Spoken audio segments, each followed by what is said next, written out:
খুলনায় ছেলের দায়ের আঘাতে গুরুতর আহত হয়েছে মা মিনা বেগম। রবিবার রাতে নগরীর মির্জাপুর রোডের একটি বাড়িতে এ ঘটনা ঘটে। আহত মিনা বেগম বর্তমানে খুলনা মেডিকেল কলেজ হাসপাতালের আইসিইউতে চিকিৎসাধীন রয়েছেন। আহত মিনা বেগমের অবস্থা খুবই সংকটাপন্ন। এ ঘটনায় ছেলে আকবর সরকারকে হেফাজতে নিয়েছে পুলিশ। খুলনা জেলার প্রতিনিধি রাজু হাওলাদারের প্রতিবেদনে বিস্তারিত। ক্যামেরায় ছিলেন তৈয়ব আলী পর্বত। খুলনা সদর থানার অফিসার ইনচার্জ হাওলাদার সানোয়ার হুসাইন মাসুম এই ঘটনাটি নিশ্চিত করে বলেন, সন্ধ্যা 6:30টার দিকে মির্জাপুর রোড থেকে একজন খুলনা সদর থানায় ফোন করে ঘটনাটি আমাদের অবগত করলে সাথে সাথে সেখানে পুলিশ পাঠানো হয়। পুলিশ আহত অবস্থায় মিনা বেগমকে উদ্ধার করে খুলনা মেডিকেল কলেজ হাসপাতালে প্রেরণ করে।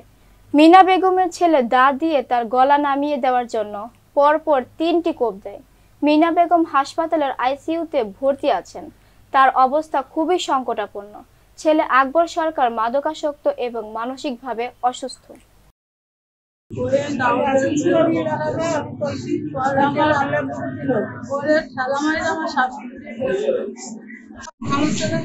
ওর মাথা নষ্ট হয়েছে, ওরা একটু চিকিৎসা করেন আপনারা, ভালো উঠা করতেন দেখা, ওরা একটু ভালো ধারে নিচে কোনো কিছু আছে